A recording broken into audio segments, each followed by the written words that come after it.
Captain Vimes ran up Short Street, the longest in the city, which shows the famous More Pork Settle's sense of humor in a nutshell, with Sergeant Cullen stumbling along behind, protesting. Nobby was outside the drum, hopping from one foot to another. In times of danger, he had a way of propelling himself from place to place without apparently moving through the intervening space, which could put any ordinary matter transporter to shame. "He's fighting in there," he stuttered, grabbing the captain's arm. "All by himself?" "Nah, with everyone," shouted Nobby, hopping from one foot to the other. "Oh," Conscience said. "There's three of you. He's wearing the same uniform. He's one of your men. Remember, poor old Gaskin." Another part of his brain, the halted, despicable part, which had nevertheless enabled him to survive in the guard these past 10 years, said, "It's rude to butt in. We'll wait until he's finished and then ask him if he wants any assistance. Besides, it isn't watch policy to interfere in fights. It's a lot simpler to go in afterward and arrest anyone recumbent." There was a crash as a nearby window burst outward and deposited a stunned fighter on the opposite side of the street.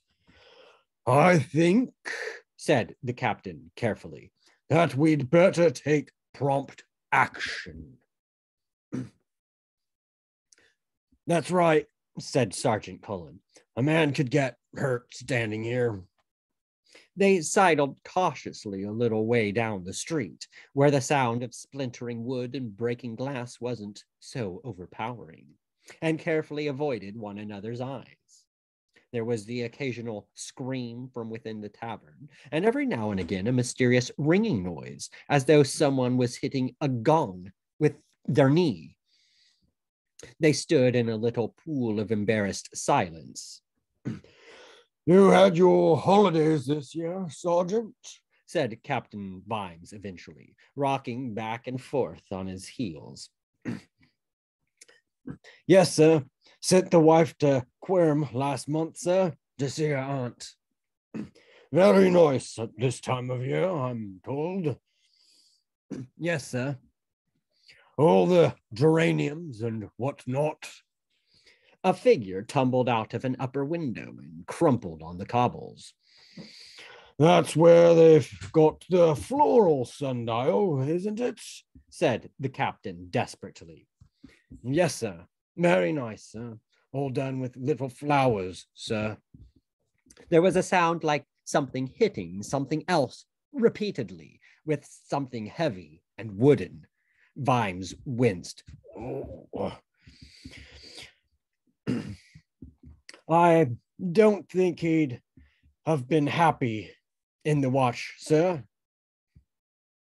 said the sergeant in a kindly voice.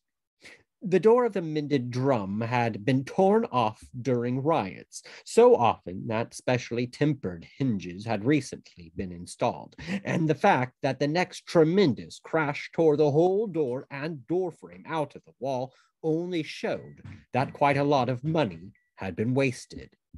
A figure in the midst of the wreckage tried to raise itself on its elbows, groaned, and slumped back. "Well, it would seem that it's all," the captain began. And Nobby said, "It's that bloody troll."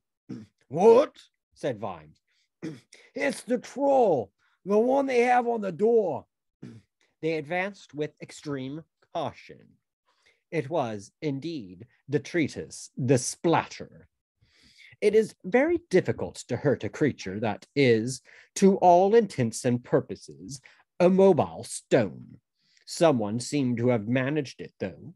The fallen figure was groaning like a couple of bricks being crushed together. "That's a turn-up for the books," said the sergeant vaguely. All three of them turned and peered at the brightly lit rectangle where the doorway had been. Things had definitely quietened down a bit in there.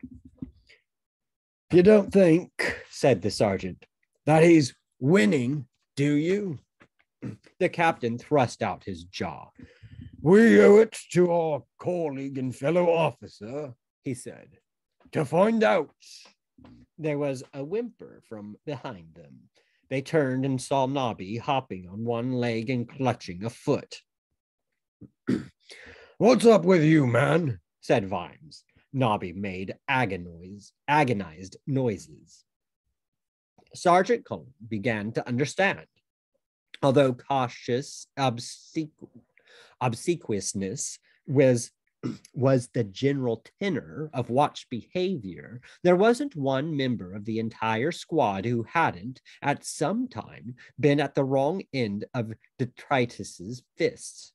Nobby had merely tried to play catch-up in the very best traditions of policemen everywhere. He went and kicked him in a rock, sir, he said. Disgraceful, said the captain vaguely. He hesitated. Do trolls have rocks? He said. Take it from me, sir. Good grief, Vimes said. Dame Nature moves in strange ways, doesn't she? Right you are, sir, said the sergeant obediently. And now, said the captain, drawing his sword, forward. Yes, sir. That means you too, sergeant, the captain added.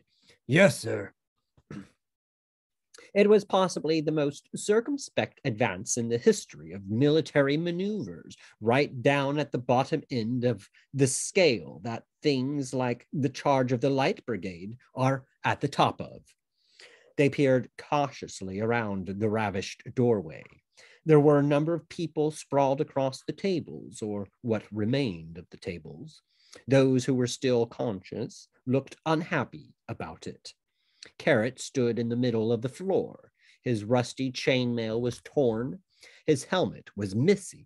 He was swaying a little from side to side, and one eye was already starting to swell. But he recognized the captain, dropped the feebly protesting customer he was holding, and threw a salute. Beg to report 31 offenses of making an affray, sir. The 56 cases of riotous behavior, 41 offenses of obstructing an officer of the watch in the execution of his duty, 13 offenses of assault with a deadly weapon, 6 cases of malicious lingering, and Corporal Nobby hasn't even shown me one rope yet. He fell backward, breaking a table. Captain Vimes coughed. He wasn't at all sure what you were supposed to do next. As far as he knew, the watch had never been in this position before. I think you should get him a drink, Sergeant, he said. Yes, sir. And get me one, too.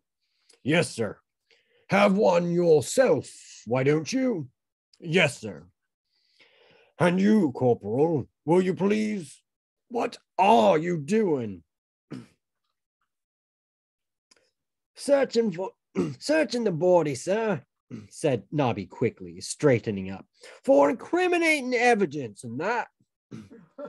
In the money pouches? Nobby thrust his hands behind his back. You never know, sir, he said. The sergeant had located a miraculously unbroken bottle of spirits in the wreckage and forced a lot of its contents between Carrot's lips.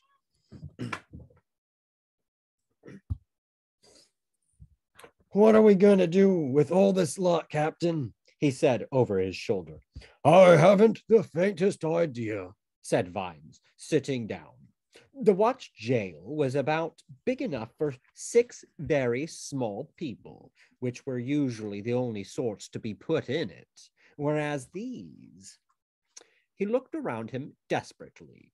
There was Nork the Impaler, lying under a table and making bubbling noises. There was Big Henry, There was Grabber Simmons, one of the most feared barroom fighters in the city. All in all, there were a lot of people it wouldn't pay to be near when they woke up. We couldn't cut the throats, sir, said Nobby, veteran of a score of residual battlefields. So, we could cut the throats, sir. He found an unconscious fighter who was about the right size and was speculatively removing his boots, which looked quite new and about the right size. That would be entirely wrong, said Vimes. He wasn't sure how you actually went about cutting a throat. It had never hitherto been an option. No, he said, I think perhaps we'll let them off with a caution. There was a groan from under the bench. Besides, he went on quickly, we should get our fallen comrade to a place of safety as soon as possible. Good point, said the sergeant. He took a swig of the spirits for the sake of his nerves. The two of them managed to sling Carrot between them and guide his wobbling legs up the steps. Vimes, collapsing under the weight, looked around for Nobby. Corporal Nobbs, he rasped. Why are you kicking people when they're down? Safest way, sir, said Nobby. Nobby had long ago been told about fighting fair and not striking a fallen opponent, and had then given some creative thought to how these rules applied to someone 4 feet tall with the muscle tone of an elastic band. Well, stop it. I want you to caution the felons, said the captain. How, sir? Well, you... Captain Vimes stopped. He was blowed if he knew. He'd never done it. Just do it, he snapped. Surely I don't have to tell you how to do everything. Nobby was left alone at the top of the stairs. A general muttering and groaning from the floor indicated that people were waking up. Nobby thought quickly. He shook an admonitory cheese straw of a finger. Let that be a lesson to you, he said. Don't do it again. And ran for it.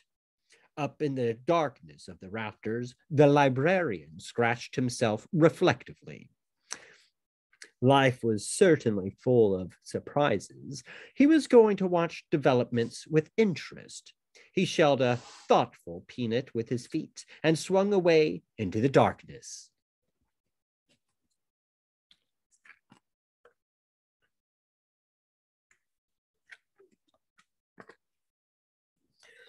The Supreme Grand Master raised his hands. Are the thuribles of destiny ritually chastised that evil and loose thinking may be banished from the sanctified circle? Yep. The Supreme Grand Master lowered his hands. Yep, he said. Yep, said Brother Dunnikin happily. Doing it myself. You are supposed to say, yea, O Supreme One, said the Supreme Grand Master. Honestly, I've told you enough times, if you're not all going to enter into the spirit of the thing. Yes, you listen to what the Supreme Grand Master tells you, said Brother Watchtower, glaring at the errant brother. I spent hours chastising them thuribles, muttered Brother Dunnikin. Carry on, O Supreme Grand Master, said Brother Watchtower. Very well, then, said the Grand Master. Tonight we'll try another experimental summoning. I trust you have obtained suitable raw material, brothers. Scrubbed and scrubbed, not that you get any thanks. All sorted out, Supreme Grand Master, said Brother Watchtower.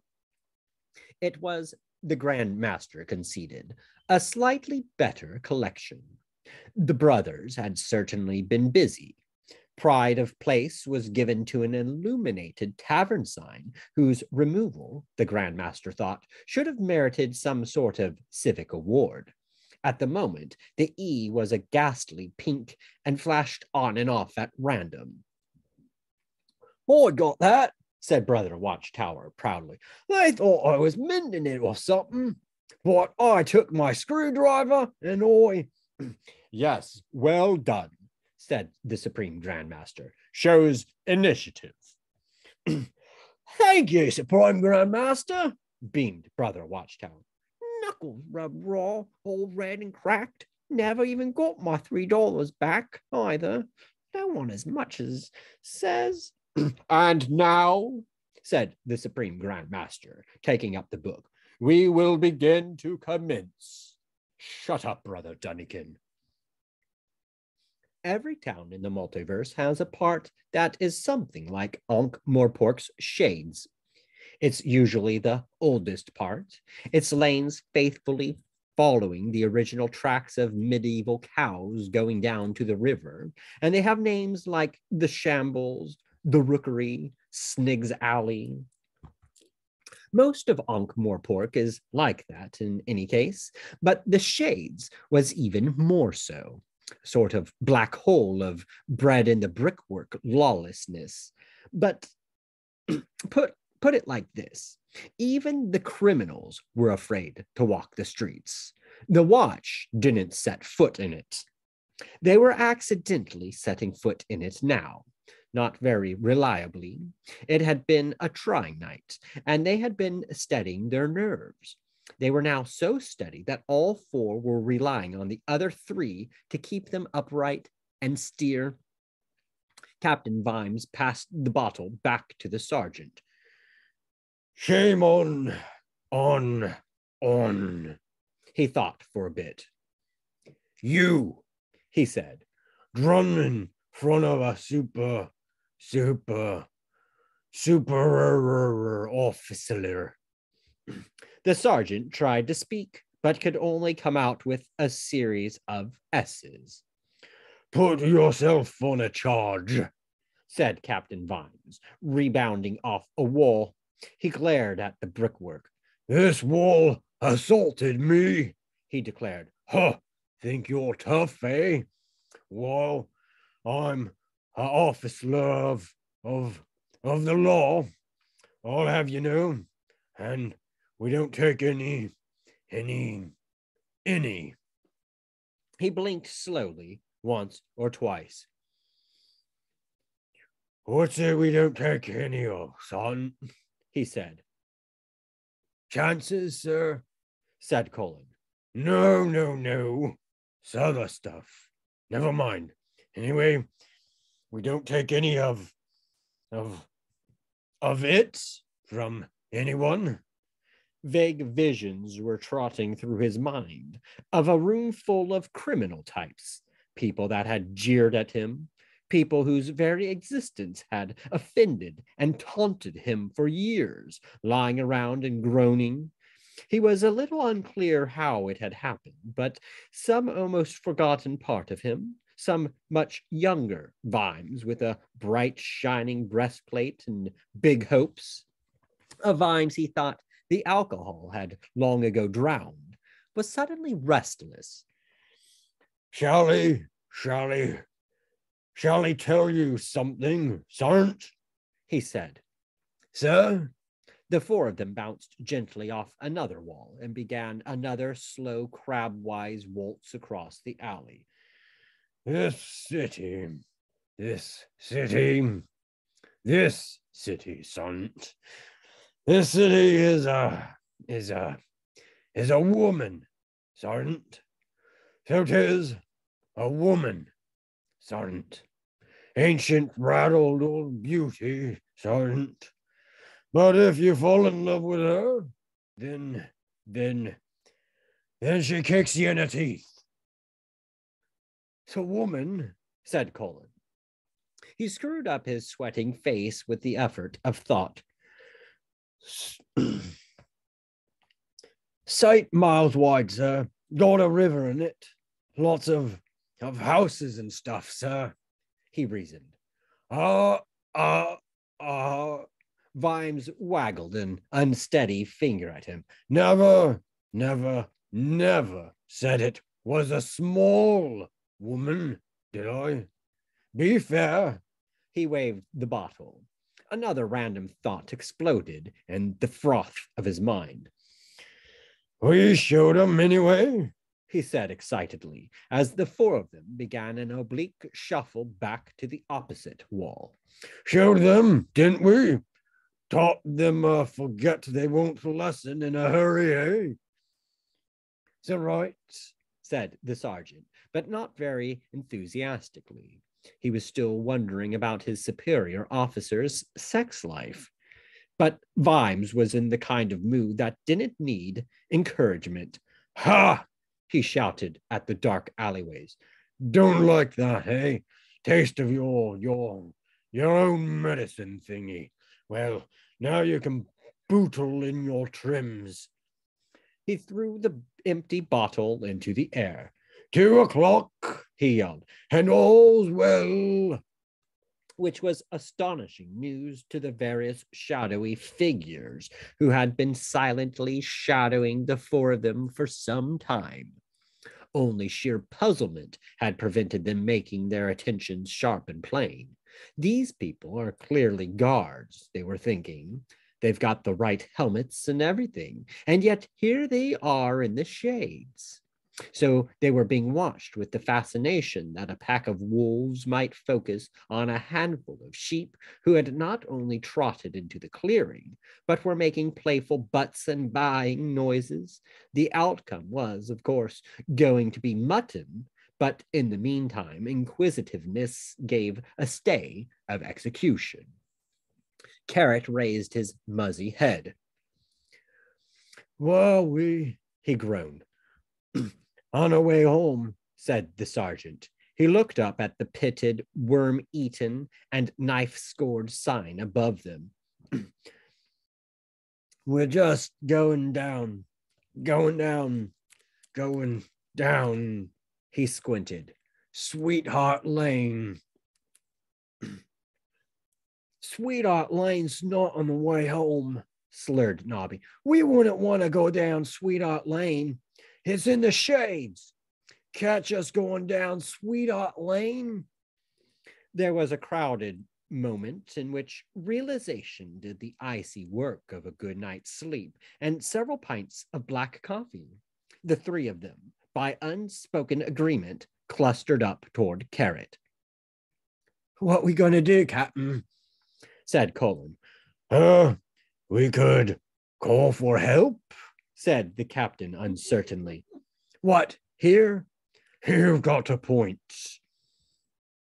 Oh, I reckon we must have turned left out of Silver Street instead of right, quavered Nobby. Well, that's one mistake we won't make again in a hurry, said the captain. Then he wished he hadn't. They could hear footsteps somewhere off to their left. There was a snigger. We must form a square, said the captain. They all tried to form a point. Ha! Hey, what was that? Said Sergeant Colin. What? There it is again. Sort of a leathery sound. Captain Vimes tried not to think about hoods and garroting. There were, he knew, many gods. There was a god for every trade. There was a beggar's god, a whore's goddess, a thief's god, probably even an assassin's god. He wondered whether there was somewhere in that vast pantheon a god who would look kindly on hard-pressed and fairly innocent law enforcement officers who were quite definitely about to die. There probably wasn't, he thought bitterly. Something like that wasn't stylish enough for gods. Catch any god worrying about any poor sod trying to do his best for a handful of dollars a month? Not them. Gods went overboard for smart bastards whose idea of a day's work was prizing the ruby eye of the earwig king out of its socket, not for some unimaginative sap who was just pounding the pavement every night. More sort of slithery, said the sergeant, who liked to get things right. And then there was a sound, perhaps a volcanic sound or the sound of a boiling geyser, but at any rate, a long, dry roar of a sound, like the bellows in the forges of the Titans. But it was not so bad as the light, which was blue-white, and the sort of light to print the pattern of your eyeballs' blood vessels on the back of the inside of your skull. They both went on for hundreds of years and then instantly stopped. The dark aftermath was filled with purple images, and once the ears regained an ability to hear, a faint clinkery sound. The guards remained perfectly still for some time. Well, well, said the captain weakly. After a further pause, he said very clearly, every consonant slotting perfectly into place, Sergeant, take some men and investigate that, will you? Investigate what, sir? Said Cullen. But it had already dawned on the captain that if the sergeant took some men, it would leave him, Captain Vimes, all alone. No, I've a better idea. We'll all go, he said firmly. They all went. Now that their eyes were used to the darkness, they could see an indistinct red glow ahead of them. It turned out to be a wall, cooling rapidly. Bits of calcined brickwork were falling off as they contracted, making little pinging noises. That wasn't the worst bit. The worst bit was what was on the wall. They stared at it. They stared at it for a long time. It was only an hour or two till dawn, and no one even suggested trying to find their way back in the dark. They waited by the wall. At least it was warm. They tried not to look at it. Eventually, Colin stretched uneasily and said, Chin up, Captain. It could have been worse. Vimes finished the bottle. It didn't have any effect. There were some types of sobriety that you just couldn't budge. Yes, he said, it could have been us. The Supreme Grand Master opened his eyes. Once again, he said, we have achieved success. The brethren burst into a ragged cheer. The brothers' watchtower and fingers linked arms and danced an enthusiastic jig in their magic circle. The Supreme Grandmaster took a deep breath. First the carrot, he thought, and now the stick. He liked the stick. Silence, he screamed. Brother Fingers, Brother Watchtower, cease this shameful display, he screeched. The rest of you be silent.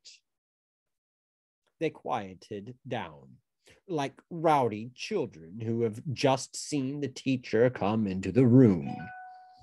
Then they quieted down a lot more, like children who have just seen the teacher's expression. The Supreme Grandmaster let this sink in, and then stalked along their ragged ranks. I suppose, he said, that we think we've done some magic, do we? Brother Watchtower? Brother Watchtower swallowed. Well, you said we were. I mean, you haven't done anything yet. Well, no. Brother Watchtower trembled. Do real wizards leap about after a tiny spell and start chanting, here we go, here we go, here we go, Brother Watchtower? Well, we were sort of. The Supreme Grandmaster spun on his heel. And do they keep looking apprehensively at the woodwork, Brother Plasterer? Brother Plasterer hung his head. He hadn't realized anyone had noticed. When the tension was twanging satisfactorily, like a bowstring, the Supreme Grandmaster stood back. Why do I bother? He said, shaking his head. I could have chosen anyone. I could have picked the best, but I've got a bunch of children. Honest, said Brother Watchtower. We was making an effort. I mean, we was really concentrating, weren't we, lads? Yes, they chorused. The Supreme Grandmaster glared at them. There's no room in this brotherhood for brothers who are not behind us all the way, he warned. With almost visible relief, the brethren, like panicked sheep who see that a hurdle has been opened in the fold, galloped toward the opening. No worries about that, Your Supremacy, said Brother Watchtower fervently. Commitment must be our watchword, said the Supreme Grandmaster. Watchword, yeah, said Brother Watchtower. He nudged Brother Plaster, whose eyes had strayed to the skirting board again. Well, oh yeah, watchword, yeah, said Brother Plaster. And trust and fraternity, said the Supreme Grandmaster. Yeah, and them too, said Brother Fingers. So, said the Supreme Grandmaster, if there be anyone here not anxious, yea, eager to continue in this great work, let him step forward now. No one moved. They're hooked. Ye gods, I'm good at this, thought the Supreme Grandmaster. I can play on their horrible little minds like a xylophone. It's amazing, the sheer power of mundanity. Who'd have thought that weakness could be a greater force than strength? But you have to know how to direct it, and I do. Very well, then, he said, and now we will repeat the oath. He led their stumbling, terrified voices through it, noting with approval the strangled way they said Figgin, and he kept one eye on Brother Fingers, too. He's slightly brighter than the others, he thought, slightly less gullible, at least. Better make sure I'm always the last to leave. Don't want any clever ideas about following me